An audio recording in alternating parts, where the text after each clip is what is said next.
6:49 in our Sunrise Smart Start this Thursday. The breaking news we've been covering: an 18-year-old man has been arrested following a double shooting in Rochester that left a teen girl in life-threatening condition. We've been following this case since the beginning yesterday morning, and Major Crimes Unit now sharing more details about a possible motive. We now find Aran Spitzer live from the Hall of Justice with that new information. Aran.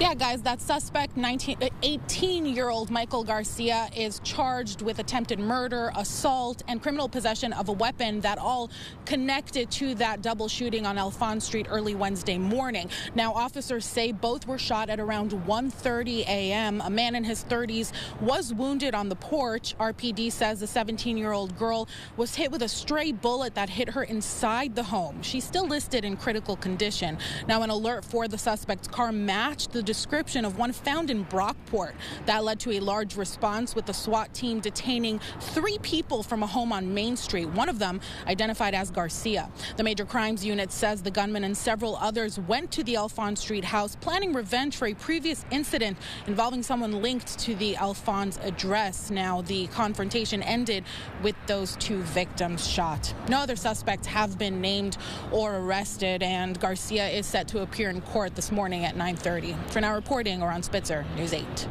All right, Ron, thank you. Part of our team that will be there covering this arraignment. We'll have more updates throughout the day, beginning News 8 at noon, as well as online immediately at rochesterfirst.com. To new video to share this morning: the damage left behind after a car ran into the side of a church in Rochester. That was just before 10 p.m.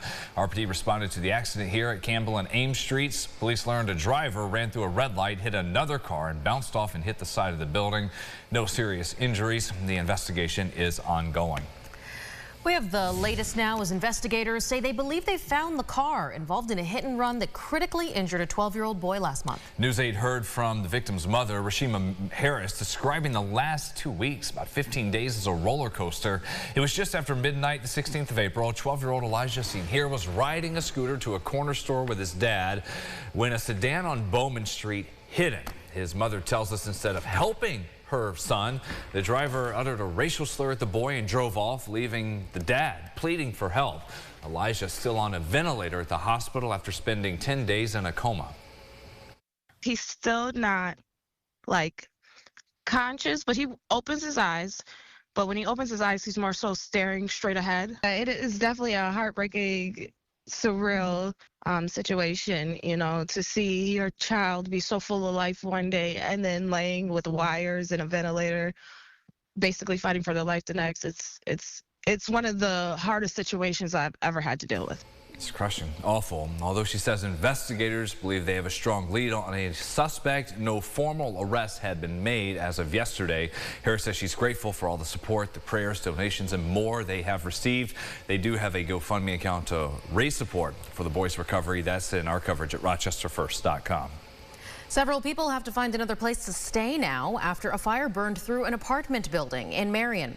Right around 4 yesterday afternoon is where we found Marion and Palmyra Fire responding to a call about smoke inside of the complex on Sunset Drive. First responders say they found the flames in the far back apartment and got everything under control in about 45 minutes.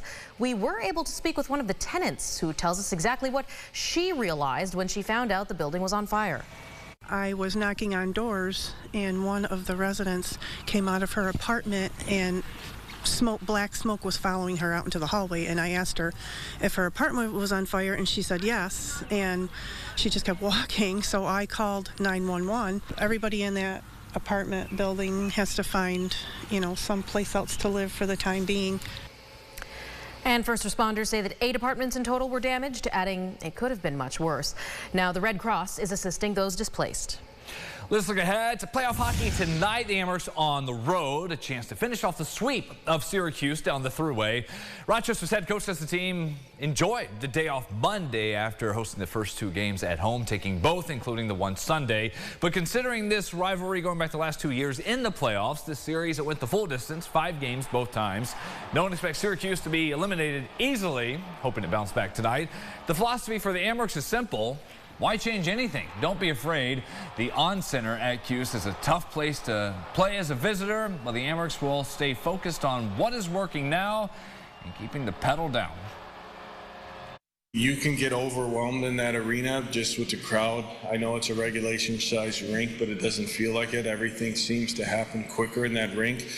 So it's just making sure we're on our toes and that we're playing the game with poise and composure, but also attacking the game where we're playing fast. It becomes bigger, having that routine of the same Wednesday in January as in May or June. It gives you that consistency and keeps you in that routine where you step into game day and it feels comfortable. It's a challenge. It's great. I'm really excited for it. It's something that, you want the other team's best. And Syracuse is a really good team, and they're 100% going to be desperate, and we're going to get their best hockey. So it's a question of how are we going to respond to that. We'll see. It'll be a lot of fun. Puck drop at 7. Our sports team has live coverage all throughout our broadcast here on News 8. Sunrise traffic updates here at 6:55. Looking good across all the main expressways. We will be checking sunrise traffic every half hour, as always, throughout CBS Mornings. When James and I see you then. Going back to the Amerks, I love that. Same size rink and everything. I thought it was more of a circle in Syracuse. Forgot. I know. Yeah. I witnessed that game, too. We just got him in the headlock right around that goal time. It's tense, a lot of fun. Yeah. They have a lot to lose, both sides, technically. So, I get it. It's fun. They're having a good time, I'm sure. Lots going on in Syracuse. Maybe make the road trip over to see the game there. 73 we'll get to this afternoon. Some spots stuck in the 60s, others maybe even warmer than that, mid-70s. And watch out for the storms coming in later this afternoon and tonight. Some of those could be strong, especially west and southwest of Monroe County. Going into tomorrow, off and on showers for a lot of the day. Temperatures fall. That's why I put that blue arrow in there, down in. And then unfortunately, more rain showers for Saturday. Hey, Flowers being like, hey, what's up with the chill? We're not done with the showers yet. We're still doing showers. Yes. Highland Park looks nice, though. That does it for us. Enjoy your Thursday, everybody. Have a great day.